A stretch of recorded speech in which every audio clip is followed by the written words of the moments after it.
Hello and welcome to the Fat Dad Fishing Show. My name's Rich Natoli, your regular host of this show. And we're going to do one that's a little bit different. It's going to be, I'm just going to give the heads up for the people on the live stream. Hopefully, you're going to get to see some really cool stuff. For those that kind of struggle to find fluke spots, and I'm going to be talking specifically about the season opener, early season in the spring, but these principles apply throughout the year. So just if you're not planning on going out until the summer, maybe summer vacation, you're down around the 4th of July or something, this is still going to have some valuable information for you. For those that don't know, I have some experience with fluke fishing, and both offshore, or I should say out front, and inshore in the back. And I put together a flounder course years ago, and got a lot of great reviews on it. So this is basically information that comes from that course, and it's just been proven time and time again. It's researched. It's not just based on my experience. I have a lot of experience, but it's based on conversations with other fishermen. It's based on actual research, reading books, doing deep dives into the biology and the behaviors of this summer flounder species. And this is actually good for summer flounder, Gulf flounder, summer, southern, and Gulf flounder. So, if you're fishing for any of those, this is really going to hold true, probably for many other varieties as well. But those are the ones that I'm going to say this is legit. It works for all of them. There's just slight differences between them, not just in size and appearance, but, like salinity tolerances. There are some differences there, but for the most part, what we're going to go over today is spots. I'm going to talk about how to find a spot. If you want to, in the chat, you can throw out some towns, and if I can find them real quick on the map, I can go through and give some demonstrated, I guess you would say, I can demonstrate for you, not saying this is the best spot, but just saying a spot that has these characteristics. So I wouldn't say I'm going to be picking your spots for you, but I am going to look at a map, and I'm going to show you what's underneath the water. And we are going to go into detail about that. And I'm going to talk to you about why these spots work for fluke. And my hope is, I heard all last year while I was off the water that it was just a terrible season inshore. And there were people saying the fish just weren't there. It's not true. They were there. They just weren't biting in their normal bite patterns. The temperatures were off, yes, but they still have to eat. So the question is, where are you going to find them? And from there, once you find them, what are you going to do to piss them off enough to take a bite at your bait? And that's a whole different issue. What we're talking about today is finding the spots. So we're going to dive into that in just one moment. I do want to say this is a sponsored live stream and podcast now. So Great Bay Outfitters, if you're looking for anything kayak related, it's the shop that I use since the day that they opened. I made a purchase on that day. Didn't even need anything. Just loved Paul and the team there, and I just wanted to support him. So I made my first purchase on the first day on my way to the water. Had a good day that day, and met Paul, and have had a good relationship with him, his staff, and the shop since then. So if you're looking anything kayak related, talking Old Town Native, other brands as well, swing by on Radio Road in Tuckerton.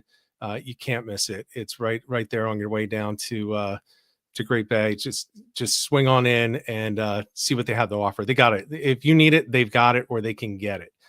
So check that out. And also the second sponsor is me and my real estate business. I am a realtor in Pennsylvania, covering a lot of Pennsylvania. I was all the way from York County all the way up to Lehigh County today, doing work. And if you have any real estate needs, buy, sell, invest, if you're an investor or you want to be an investor, that's one of my niches. Give me a call, reach out to me. My information was in the beginning of this. If you want to reach out, you can email me at richardnatoli@kw.com, and we'll talk about it. And by the way, if you live in New Jersey, which a lot of you do, I can still help you there. Our team actually stretches over into New Jersey. We have a New Jersey team in Atlantic City, and they actually cover the entire state, people down in Cape May County, up north, all over the place. So if you have any needs, reach out to either of the two sponsors. And certainly for your kayak stuff, go local before you go to these big box stores. It's the local businesses that really support our fisheries and care about our fisheries and about you. If you think Dix cares one bit about you and what you do on the water, you're wrong. They don't care. But Paul does. And these other kayak shops is great. Support somebody in Florida. It's great if it's a small company. It's even better if it's a local company. So with that said, we're going to dive right into talking about how to find fluke spots. And we're going to talk about a couple of things. I was tempted just to play a couple of parts of the course that I did, but then most of it would just be you watching a video with me just sitting there watching it with you. So I'm going to go through and just kind of explain a few things. And if you guys like this, when it's done, let me know, because I can do these every once in a while, kind of like a mini seminar on things. And for those of you who are saying, well, I don't need to know anything from you, listen anyway, because you may pick up something that's a different perspective of something you already knew. Or like, I actually take my Flounder course before the season starts, my own course, because I forget a lot of things. There are a lot of things that that you just forget, and maybe just somebody saying it is it'll just spark something in your head, and you'll be like, oh yeah, I totally forgot that. I did that 3 years ago. It was a banner year for me. I don't think I did it last year. So, all of those things, just hearing people talk about different approaches, it's just going to help all of us. None of us know it all. I certainly don't. You guys know that by now. And I admit that I don't, but hoping that I can help some people out. So I'm going to dive into this. And I'm going to tell you right now, I am typically a Navionics user, and I've always said Navionics is my go-to. And I unfortunately did not realize last year Garmin destroyed it. They absolutely destroyed the web access. Not only that, I went to update my fish finder. I can't find my Navionics card, so now I'm not sure. Maybe I switched to something else. So I don't have my normal interface for showing the spots the way that I used to in the past. Or showing the water and the depths and everything. So I'm going to be using something else. It's going to work just as well. It's the same information. It comes from the same spot, the same source, which is basically NOAA. But it's going to look a little bit different. So if it doesn't look the same as yours, it's still coming with the same information. It's still updated. So with that, let's get started. And we're going to talk, and I'm going to share my screen here. I'm going to talk a little bit about different things that we're going to hit some spots. If you want to throw in there a town that you want me to look at, backwaters preferably, just because most people are not at the early part of the season going out the inlets and out front. We'll take a look at those areas, and I can talk about the different conditions that certain areas would work for you. But let me get this screen share going here. I'll just take a moment. And you're going to see coming up on the screen. All right, so there's a view. There's a view of southern New Jersey area. And let's talk about the biology. So for those that are waiting for opening day and waiting for the flounder to come in, I'm going to tell you right now, they are there. Not only are they there, but the big ones are there. So, you have a great shot early in the season to get these big fish. I'm talking the 25-inch plus for the backwater. So I'll call anything 25 plus in the backwater. I consider a backwater doormat. You can call it whatever you want. But to me, that's a really nice fish for the backwaters, and they are in now. You could fish for them. Don't keep them in New Jersey. I think New York, you can't. I think I got to check New York. I think it's the very beginning of May. I think it starts about 4 days before it does in New Jersey. Some states like Delaware, they don't even close. So I guess you could go back in there and start fishing tonight if you'd like, if that is still the case. But they are there. And it doesn't matter if the water temperature is 47 degrees like it was last week. I don't know if it still is right now. It doesn't matter if it's 70 degrees. They're still there. So don't let that kind of keep you from going out and hitting the water. But what you do need to know is it's going to impact where they are. And there are a couple of things that are going to remain constant. The temperature is one of the big things that's variable that you have to adjust your approach for. So when you're fishing in the early season, one of the things that I will always recommend is try to go with the outgoing, assuming that you don't have some incredibly cold rain runoff draining into these back bay areas. If it's going to drop the water temperature on the outgoing, if the water coming out of the rivers is colder than the water coming in from the ocean, reverse it. Fish the incoming. You want to try to fish the warmer water. If you can fish a day that has sun, go shallower. They're going to go up and sun themselves in the shallower water to get a little bit more temperature into them. They're more comfortable at these higher temperatures. That's when they're in their prime feeding zone, and 47 degrees just doesn't cut it. But if we roll into the season and it's 47 degrees, you can still catch fish. They're still eating. They still need to live. They're not eating for convenience. They're eating to stay alive. So you got to keep that in mind. So a couple of things to keep in mind. Like I said, look for the shallows. They're still going to feed in the same types of areas, and look for the warmer water and what's going to lead to that. You can even look at things like wind. If you're going in real shallow areas and you have a warm wind on a cold water day, it's really cold water.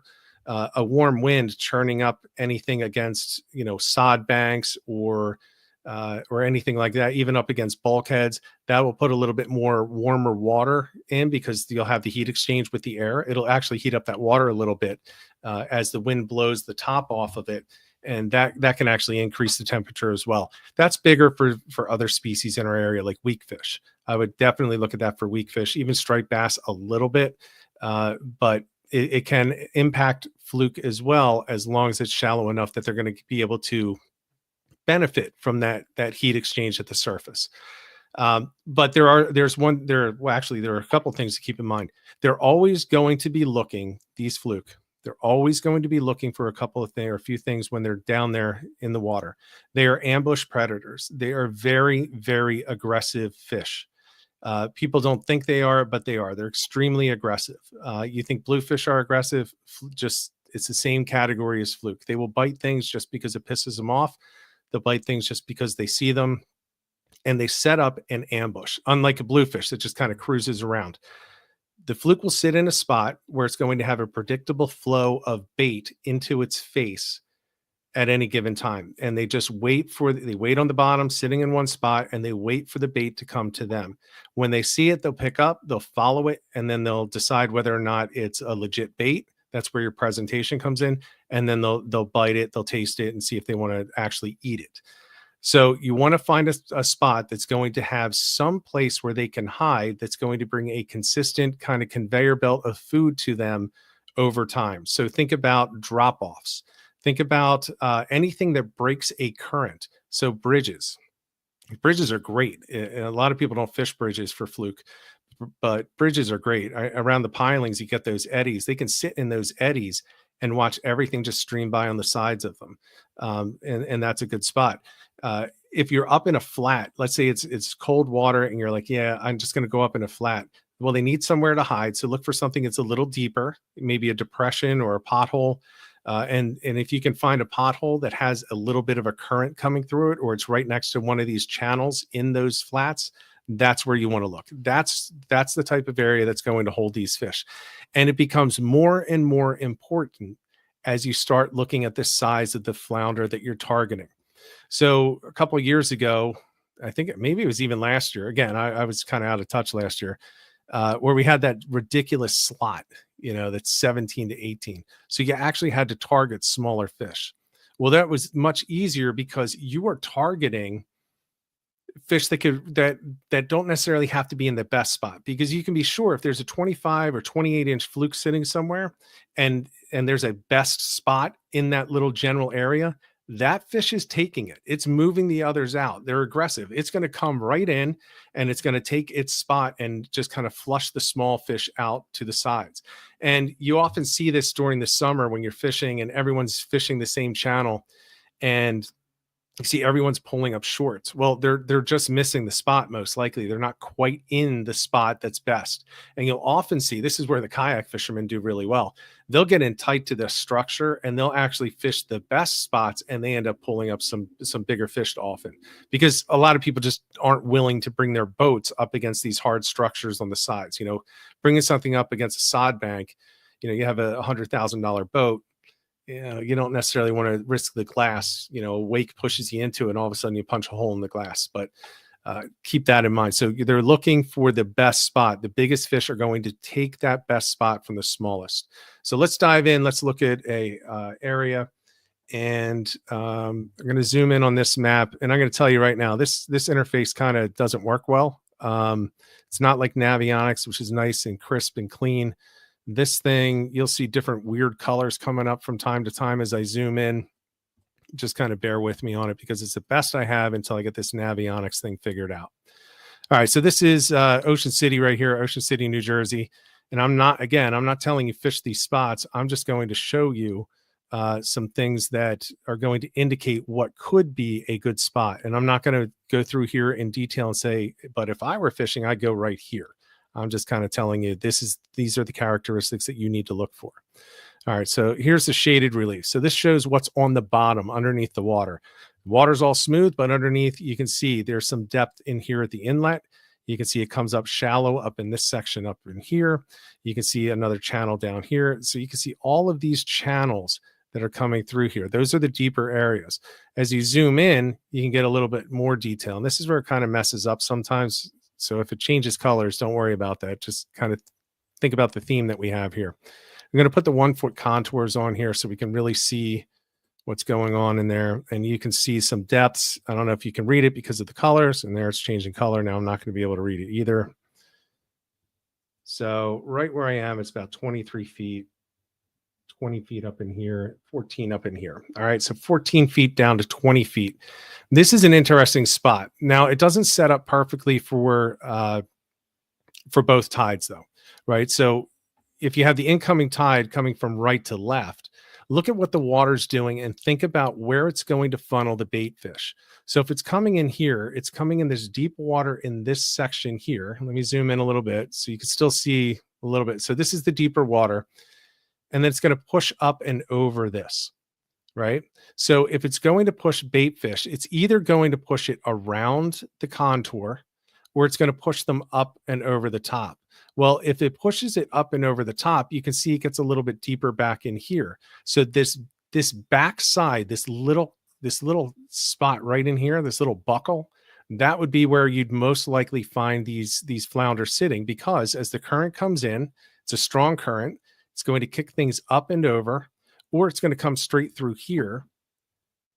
And they're sitting back in here with a little bit of current relief. They're like any other fish. They don't want to burn a ton of calories when they're out there hunting for food. They just want to get a guaranteed meal. That's how they're surviving. So they're going to find someplace like this little buckle, and they're going to tuck themselves right on that seam of the current. So the current's going to be strongest in this section, and it's going to be a little bit less here as the water comes up and over.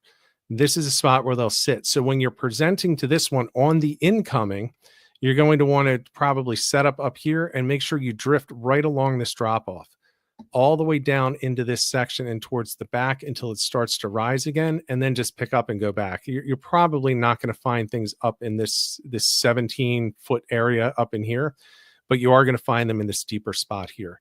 And again, it's the current, it's the flow of the bait fish. It gives them a really good spot to set up and ambush when something comes through this way. The other thing on the incoming is if it's coming in and it's kicking down here, well, you have a little bit of one back in this section back here. Now you don't have the real sharp change in depth that you have here. Let me zoom out and let's see if we can get that other color back.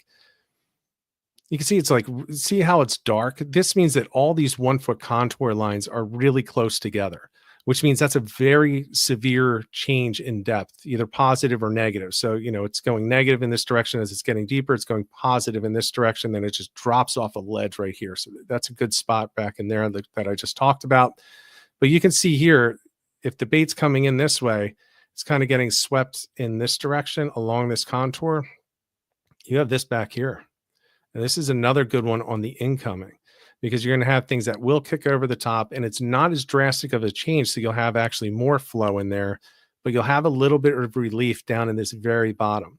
And you can see what I was saying about the difference between spots, you know, in an area where the little fish are and the big fish are. The big fish are probably right where this little icon is right now, right on that number. The little fish, look at how little I changed it right here. They're just right outside of that. You know, they're not sitting in this best spot. So people say, oh, I pounded that area. Really? You did the same drift in the same exact spot over the same exact spots 17 times. You pounded that one drift, but you got to move. You got to move in, you got to move out, and you got to make sure that you get this whole thing, because this little area right here, you could probably go over this 15 times before you actually hit the best spot. So you got to make sure that you're really looking at your electronics. You're really working the area, and you're presenting those baits as you go through there so they look natural, so that you get something to actually take it and jump on it. So that's a good one. But here's a good point.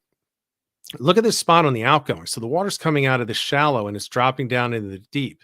This is not necessarily the best spot for you to be looking, right? This one's actually pretty decent still, but you'd want to come up on this other side, which I didn't show. Incoming, it's over here on the right. The outgoing is going to be more over on the left. Doesn't mean you can't catch them over here. You can always catch them anywhere. And I would check all of them, but my first focus would be right on this drop here. You can see where it's kind of dark with all these contours. This is where the depth is dropping. It's going to be sitting here, maybe up at the top. So as something comes through, it's going to pick up, follow it down, and then pick it up down in this area. But you're going to get its attention here up at the top. In this section, it's okay. But I would actually be over on this section on the outgoing. Again, the tide is going from left to right, and it's coming down this drop. That's another good spot, down this drop. It's going to kick off this, and then you have this little backside here where you're going to have everything kind of spilling from this direction and kicking off around here. This spot right there on that number 20 looks like it would be a good spot as well. So again, you kind of have the theme. A lot of people say this is one spot. This whole thing is one spot. It's not. This is one area. The spot is about as big as your lure, and you got to find exactly where you want to put your lure. And a lot of people have that misconception. You hear people that fish Avalon, right? So I fish Avalon, and I'm not blowing up a spot here because it's incredibly famous. It's called Patty's Hole in Patty Thoroughfare. And people say, well, I fished Patty's Hole. Okay, where? I mean, that is a big spot. It's not a spot. You have any area that's in there between 6 feet down to 35 feet.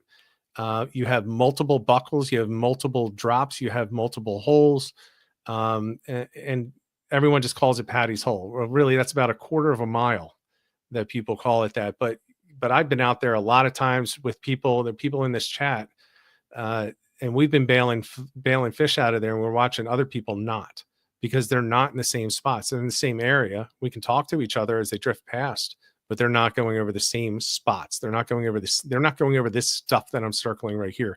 They're drifting right down the middle.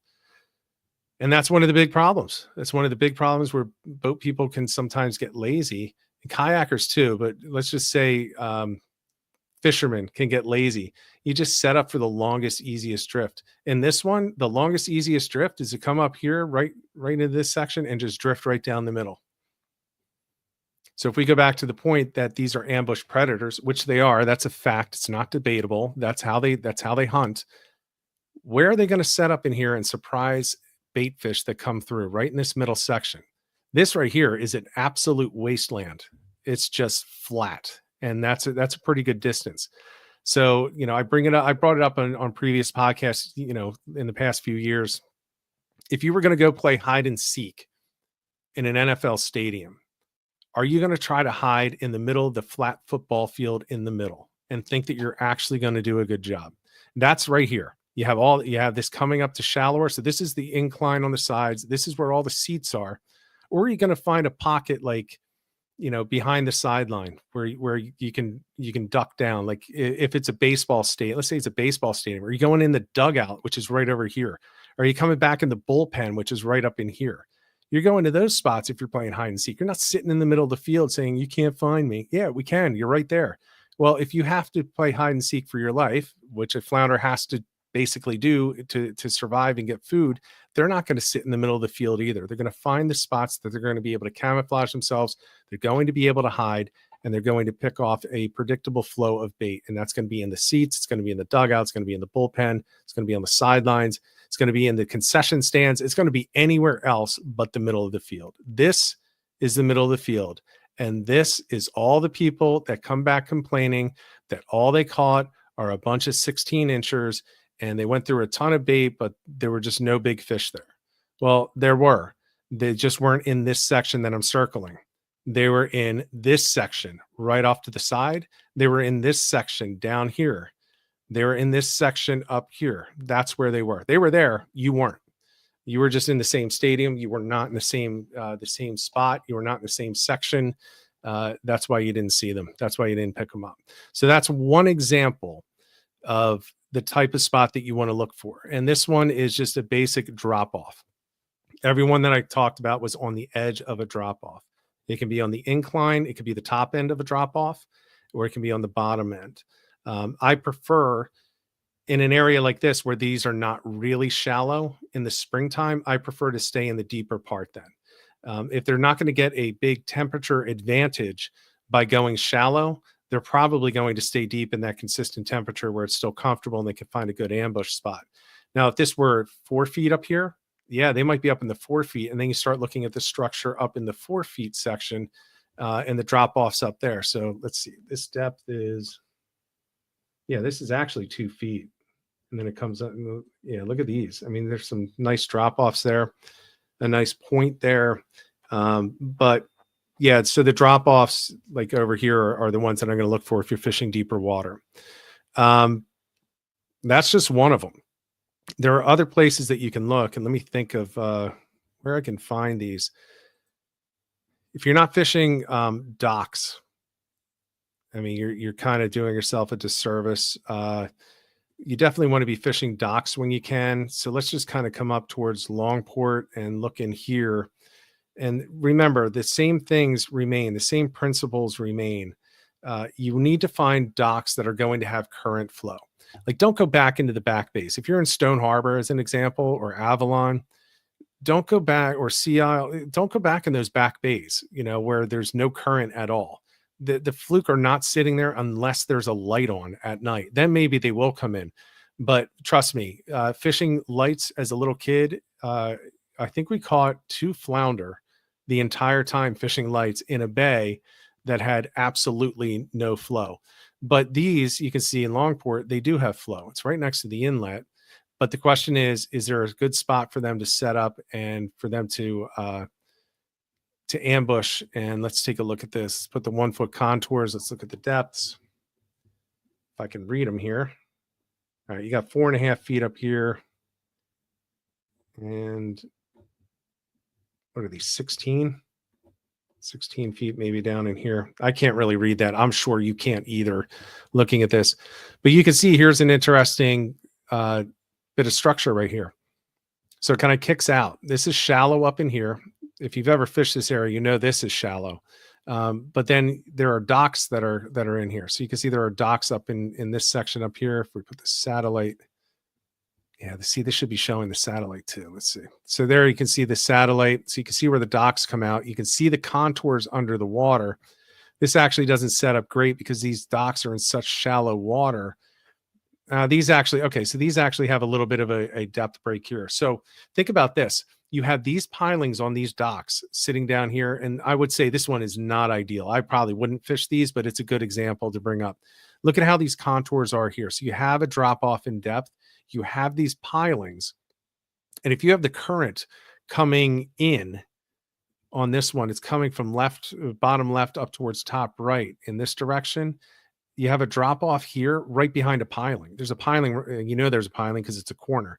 There's a piling right under here. So you're going to have a nice current coming through, a nice drop in depth, and that's going to push the bait up against the piling and around. So they can sit in less current, less flow. They have to fight less in order to hold their spot. And the bait, the food is basically going to come to them. And when I say bait, I'm not necessarily saying it's pushing schools of minnows or killies or anything to them. That's not necessarily what I'm saying, but it will kind of influence the directions that some crabs will go. Anything that kind of washes out of these shallows will kind of get washed down and into the deeper part. So I'm not saying like these currents are strong enough to push actual fish all over the place. It can influence where they go.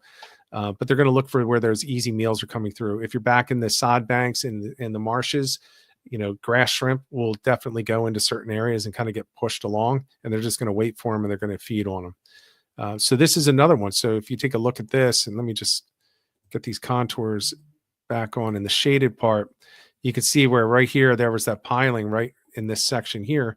The water's coming bottom left to top right. It's going to kick off that piling. And then in the back side, probably up in here, you're going to have a good spot for these fluke to sit. And then you have the warmer water up here too, which wouldn't hurt. but again, it's incoming, so maybe it's not going to be that hot. It's going to be coming directly in from the inlet. But on the outgoing, if we throw this on again, let's see if I can find one real quick. I mean, look at this dock here. This is great. This dock is good. Think about this on the outgoing. The water is coming from the top right down towards the bottom left. It looks like you've got 20 feet of depth there, right up against the beach area there. And you've got all these pilings, and then look at this. There's a buckle. Right. So on the incoming, actually, I would fish this backside right here where it gets deep. So the water kicks off of all this and around. This is another good spot. The outgoing is a little bit tougher in this area for what I would really be looking for a dock. Yeah, I don't like that one either. But you can see what I'm looking for. I'm looking for a spot that's going to have a little bit of current relief right next to current, right next to a drop off. And with the dock, you're always going to have that structure there. And you can use that as a current break here. And look at this. Okay. So here's one. There's no dock, but you can see this change right here. This mound. Oh, it looks like a mound of lines. So you have this depth change and real shallow water up top. So you're going to have the water just kind of kicking off this and coming, kind of deflecting the current a little bit. On the outgoing, as it goes top right to bottom left, it's going to kick off around there. You're going to have a little eddy. You may not even see it, but down below, down on the bottom, you're going to have a little eddy back in there. A great spot for a fish to sit. Really good depth at 14 feet, 14 and a half feet. Right back in this section is an area that I would 100% look. Again, I wouldn't necessarily make it my primary spot for the day, but that's a good spot to look for the outgoing tide as things are kind of swept off to the side and over the top. But you can see there's a 4-foot difference in depth between the deepest part here and these lines that are coming out here. Up here, it's only 10 and a half feet, and it's down to 14 and a half here. So this section right in here is going to set up pretty well for you. So that's another one. Bridges. Oh, here's a marina. Marinas are always, they're always difficult because people want to fish marinas. But look at what we have here. We have this wall. You're not going to have a lot of current in there, so be very careful about spending time in there. I actually wouldn't fish that one.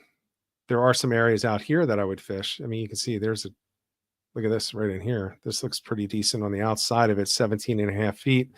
So water's coming down. You'll get a little bit of kickoff there, but this is another one of those wastelands. It's just dead flat.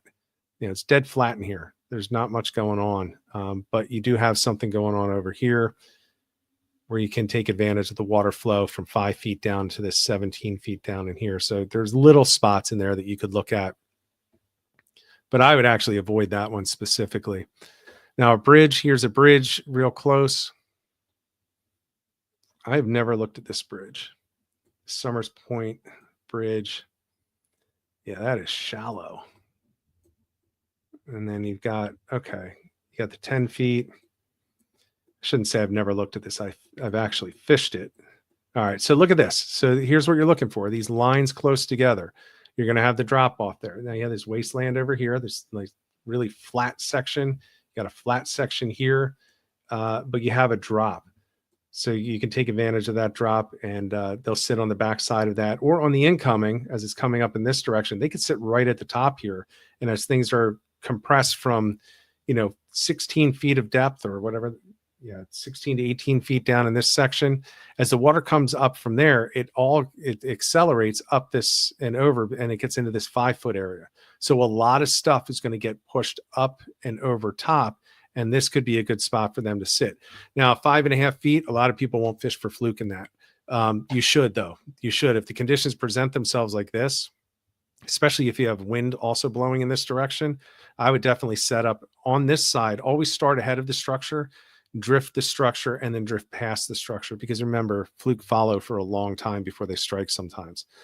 So set up ahead, drift through and up and over and back into this section. It's another good area to pick up. So if anyone wants to throw in the chat a specific area, I'll see if I can find something in that area that is interesting, or a certain type of structure. I can go pretty much anywhere in New Jersey. I've done a lot of New York, a lot of Connecticut, a lot of Delaware, a lot of Maryland. I can just kind of go through and see what we can find. One of the areas that people will look at when you're looking at things like this, let me just find down in here. Come down to Stone Harbor. You look at the sounds, like people want to go back and fish the sounds, right? So you can go back to them. Just use any one as an example. So here's one, Richardson Sound. And you take a look at that, and a lot of people think there's not much going on. But when you look at these contours, you can see there actually is a lot going on. So let's say it's really cold water. It's what I think I saw in the chat. It was 52 degrees. Well, that's pretty cold. But if you come back in here on a sunny day, this 5 feet, that's going to heat up. You know, it's 5 feet here, 5 feet there, 4 feet there. So you want to find on the outgoing, where is this water coming out? And where's it coming out over a depth change? And you can see some spots here. Well, this gets down to 17 feet. So if the water is coming out, you got to find the closest inlet. Where's that water going to go? It's probably going to go up towards Hereford. In this case, it's going to come in this direction.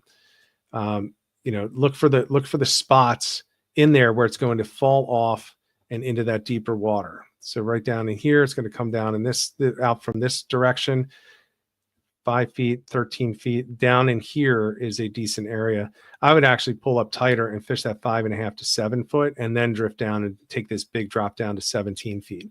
So you take advantage of everything coming out of this nice warm 4.5 foot water coming out into here. You also have this channel in here where it's coming out at 7.5 feet. So it's going to come out of here. It's all going to fall into this, and that's deeper. It's going to get a nice flow to it. So where's that going to come out, and where's it going to go? It's going to come out in this direction. It's going to go north. So maybe the backside of this underwater point. You can't see this unless you have Navionics, unless you have a fish finder, but there is an underwater point right here, which will naturally break the current. And you have this little tiny buckle in it right back in here. So right in this section is a good way to go, where you're coming out of this 7, drops towards that 17 feet. So this back section there. All right. So I saw Corson's Inlet. So let me see if I can find Corson's on here real quick. And again, this is tough because I'm trying to do all of this at once. Look at the chat and look at these. There's Townsend. All right. Let's come in here. Here's Corson Inlet. Corson Inlet is, it's difficult in my opinion, but there are so many spots that you can check in here. If you've ever driven your boat in here, you know why it's difficult. And look, you can see the contours are actually going over the land here. So this is not the best. It's saying it's 4.5 feet deep there, and it's showing on the image that there's sand. So let's just take that out. Let's just say it looks like this. All right, so you come in Corson Inlet, you somehow make it through the breakers. You're coming into this section here. And this is the first one that everybody sees and everyone tries to fish because it's deep, right? It's deep with some structure in it. Like in this section, let me zoom it. Right in this section here, you can see like that's the deepest spot. But look at this right over here. This is your ledge. I mean, that's a pretty good ledge where you're going to go from deep 19 feet, and then it's going to come up real fast, and you'll see all the boats lining this area when it's further into the summer. This section in here is going to be decent. The problem that you have is that the water is coming straight down in either direction. And you get a little bit on the incoming of a kick off of this underwater point here. So maybe the backside of here is good, or down in this, because you have this big change here down in this section. But this looks good, but you're not going to have great ambush spots because even though you have a ledge here, the ledge isn't helping. You know, nothing's coming up or down that ledge. It's just going straight down. It's kind of like a runway. It's just a runway right there. Now on the outgoing, you do have this part up here where it drops down from 5.5 feet or whatever that is, 6.5 feet down into this section. This is a good spot at the very start. It gets kind of bland and just kind of flat. This is good here. You can actually see this steps down. So it comes from shallow to a little bit deeper, a little shelf, a little bit deeper, another shelf, a little bit deeper, and all the way down. This is probably on the outgoing tide your best area to go to fish this structure right in here. I would not fish any of this back in here. This is almost worthless. This is where all the little, this is the nursery. This is where the little fish are going to be. And you can see one of the problems with coursing is a lot of people fish from shore. Let me throw the satellite back on. You know, they'll pull their car or truck over and they'll start casting from here. Well, the problem that you have is look at what you're casting into. Not much. There's not much there. If you go up near the bridge and you can deal with the guys that don't want you near them because they fish there every day and they think they own it. Well, they're not catching a ton. You got this little section here, right where the boats and jet skis go. You got this little section here, and you got this one over here, which is really full of snags. But it can be a good spot depending on the tide. I actually fish incoming this back section. I don't fish it outgoing because you'd have to come up in the shallow part, and it's just, I just have never done anything well there. The bridge down here, though, can be good. So if you come down, and just so that people are aware, here's your bridge at Bay Avenue. The bridge can be good because you have in this section, especially up in here where you have all these contour lines, you have all the pilings going down in there. So it's going to give you some structure that they can hide behind. So this is an example where you take a basically flat area.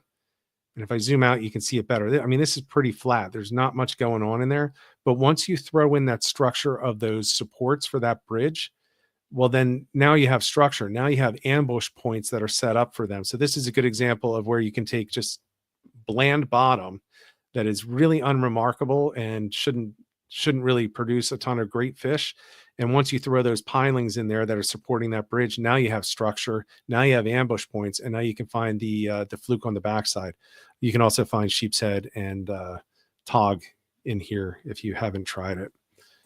I wouldn't suggest doing much on this other bridge up here. The guys fishing above you will just get pissed off at you. So be careful in there. Around Corsins, I mean, there are some really good spots. You know, if you want to go back super shallow, you can come back in this section. But look at what you get when the water comes out of these. Look at right here. You have a nice drop in this section right here. So you have all of this structure. And again, it's a little bit protected on the outgoing, the water coming straight top to bottom, and it's coming straight down in this way. Well, guess what? You have your current break underwater right there. This is another good section to be looking. You're going to have to fight people to get that spot. I'm telling you that right now. And then you have another one back in here.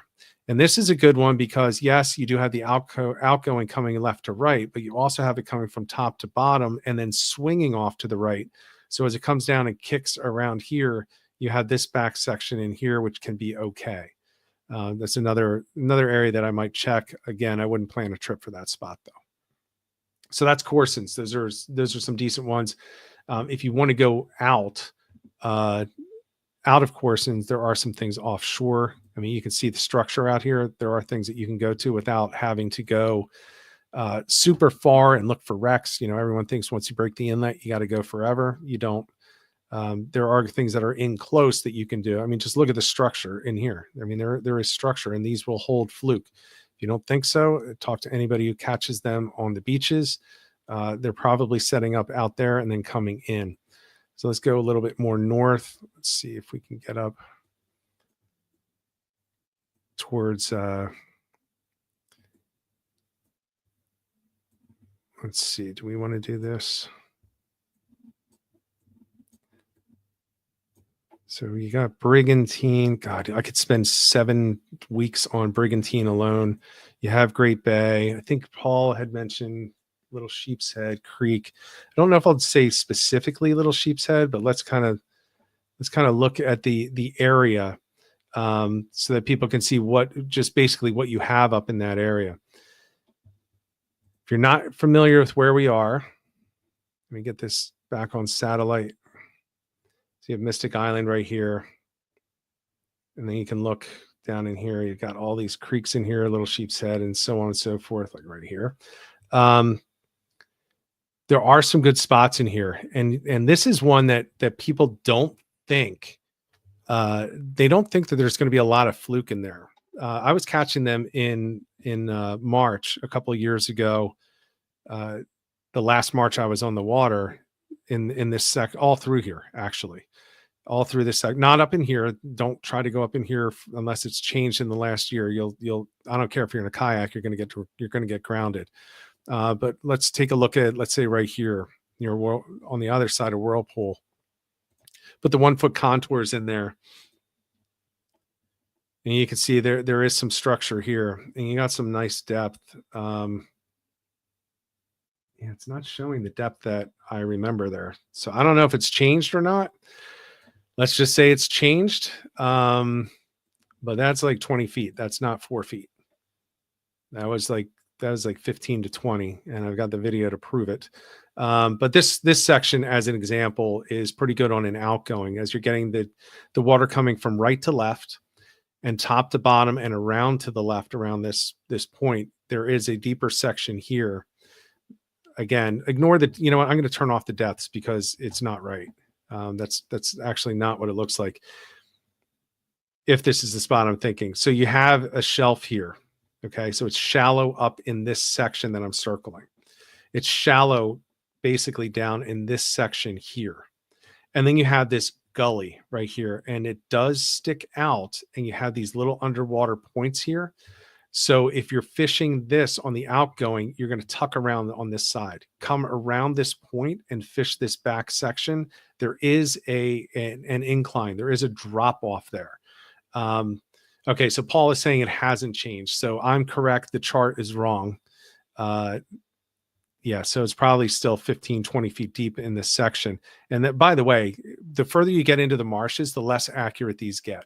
So always keep your fish finder on. They are very important, not for finding fish, but for finding structure and depths.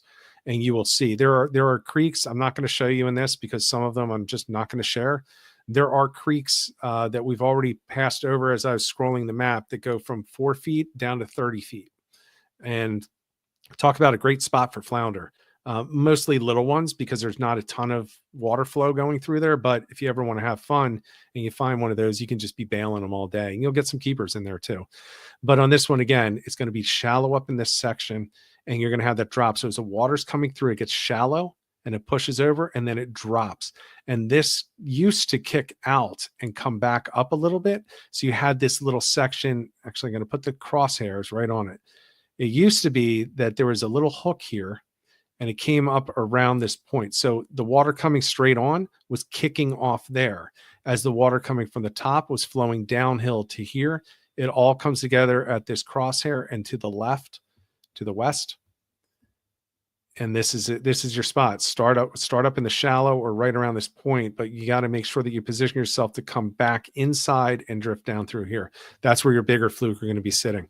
I've also caught some, there's also a little bit of one here, but it's such a severe drop off that you just, on the outgoing, you can just take advantage of that because as the water's coming down on the outgoing, remember, it's coming down and hooking left.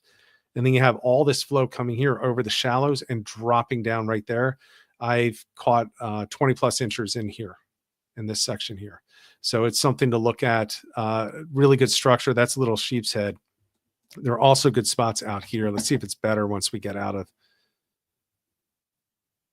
No, there's channels here, man.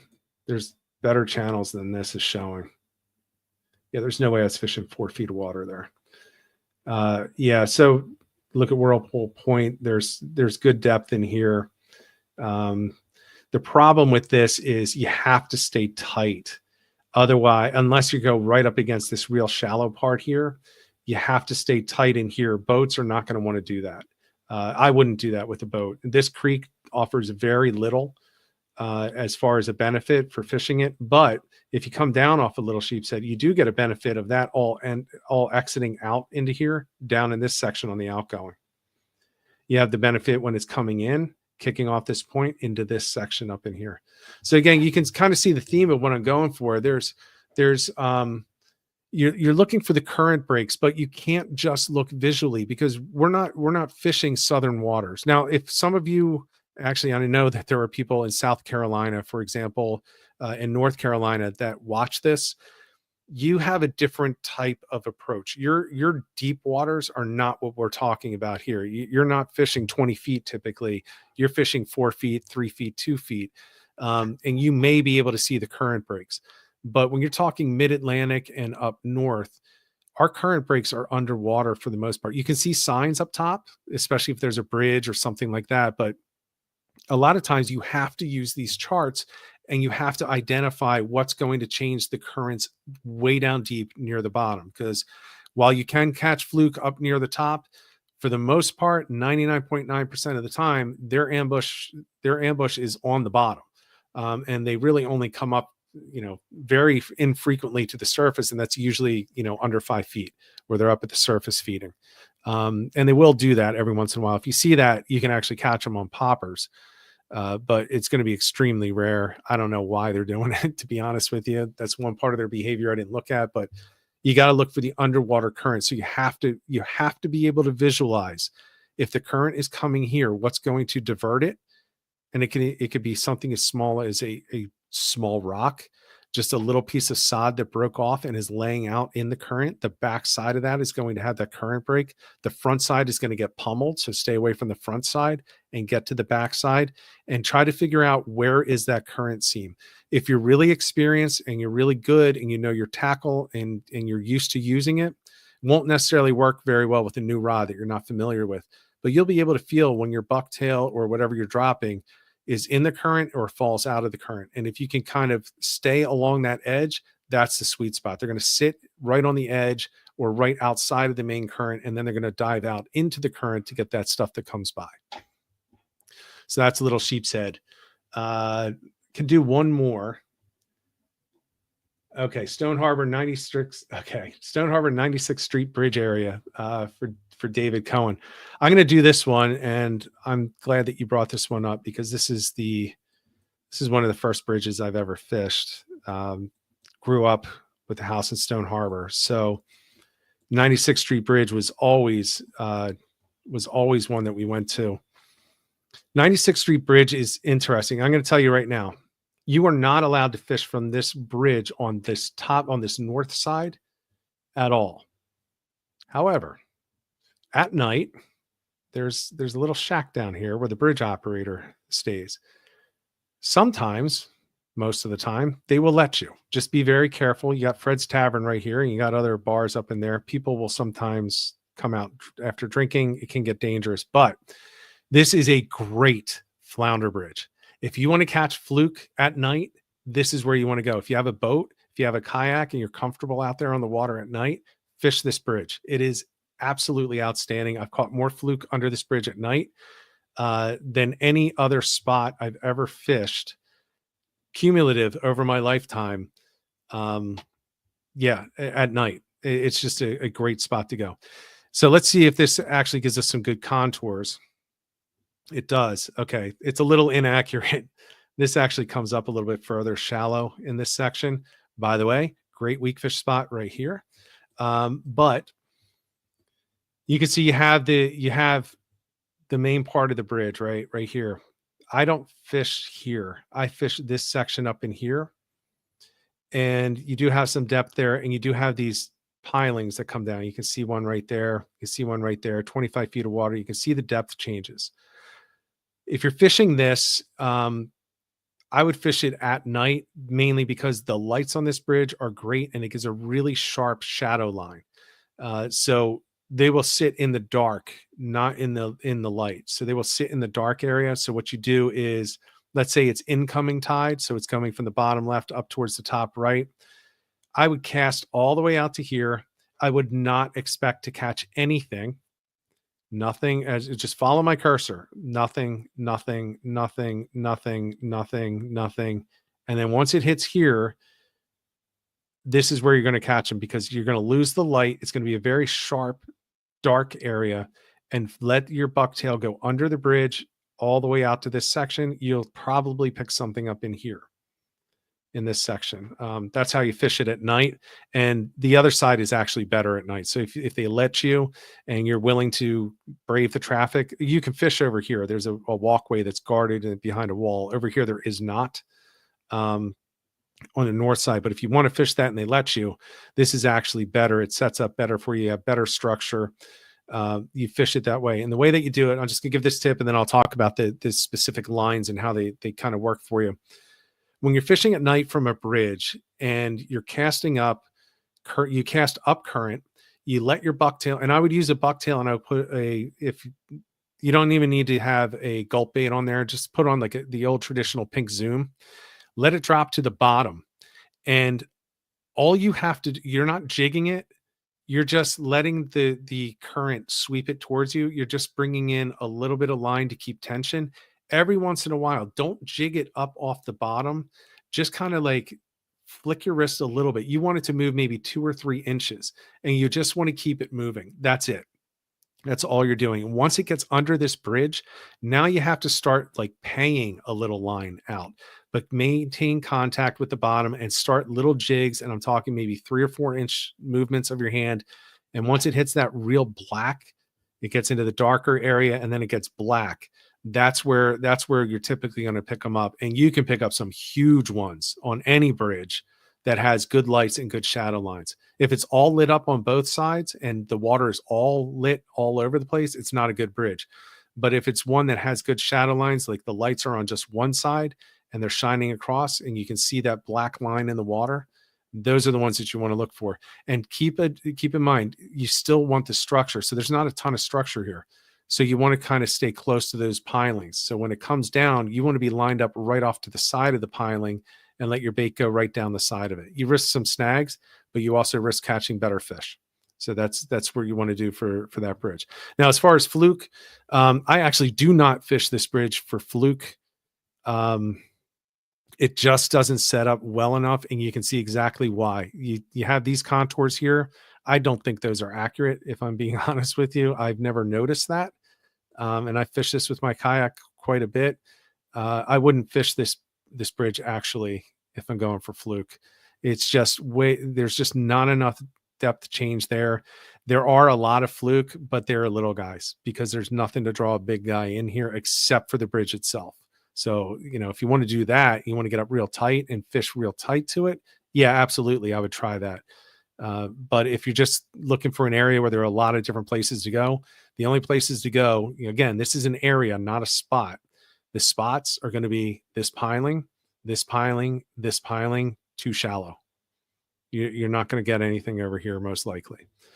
So that's really the only thing that you have, and you got all these people coming through the bridge all the time. So, and you're going to have to battle the sheep's head guys if you're fishing this pilings. So I wouldn't fish this one. You can see why. There's just not enough contour to make it something that's really worth it.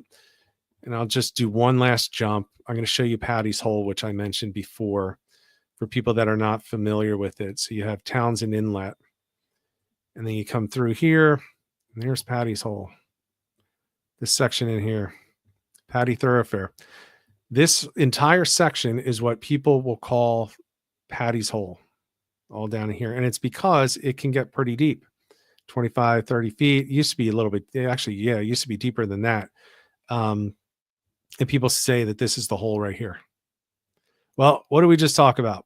Crappy spot. This right here is a wasteland. So, you see a lot of people fighting for this. They go around the markers and they think, oh, this is the hole. This is where I got to be. It's Patty's Hole. Yes, it is. And Patty's Hole is not the spot. That's the area. So where you're going to want to pull, and I'll show you one specific spot right here.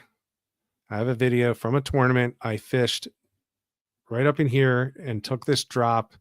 There's actually, again, these maps are way off. This should be way up tight. Just envision all of this pushed in right up against the sod. Okay. So this 1.5 foot, that's like touching right here. This drop right here, it's this far across from this 1.5 foot, but it moves all up together. So if we could just slide the imagery down, then it would be accurate. So fishing this exact spot, the water is coming out on outgoing from up in here, and it comes down this shallow. And again, pretend the sod is right here. Actually, let me just change the layer so you won't even see it. We'll make it shaded. All right, so we don't see the sod. Sod is here.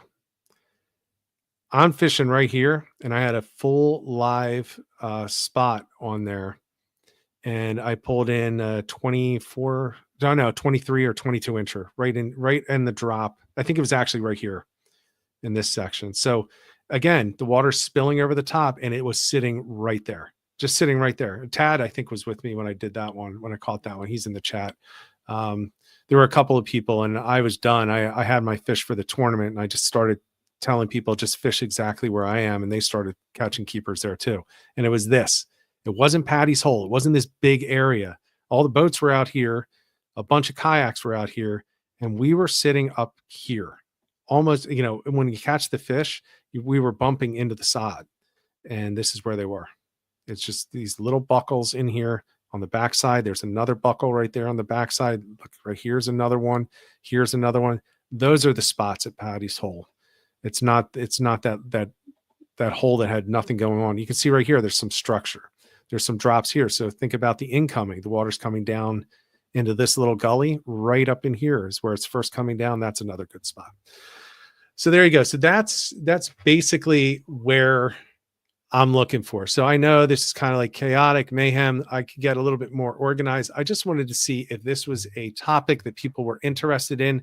For those on the podcast, listening on the Audible, I do suggest that you come onto YouTube and watch the video if you really want to see it, but you should get the principles. Ambush predators are looking for a consistent flow of bait into a specific area. They need some structure to hide in, whether that's a depth change, whether it's boulders, whether it's a collapsed sod bank, it could be a bridge piling, it could be a dock piling. They need some structure that they're going to be able to hide behind. And as that comes through in a predictable area, the bigger fish, which have pushed the smaller fish out, are going to kind of dominate.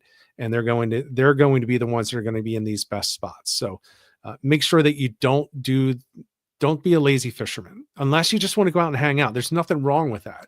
There's nothing wrong with just going out and saying, look, I just want to get some tight lines. I don't care how many I catch. I'm not keeping anything anyway. I just want to have consistent action.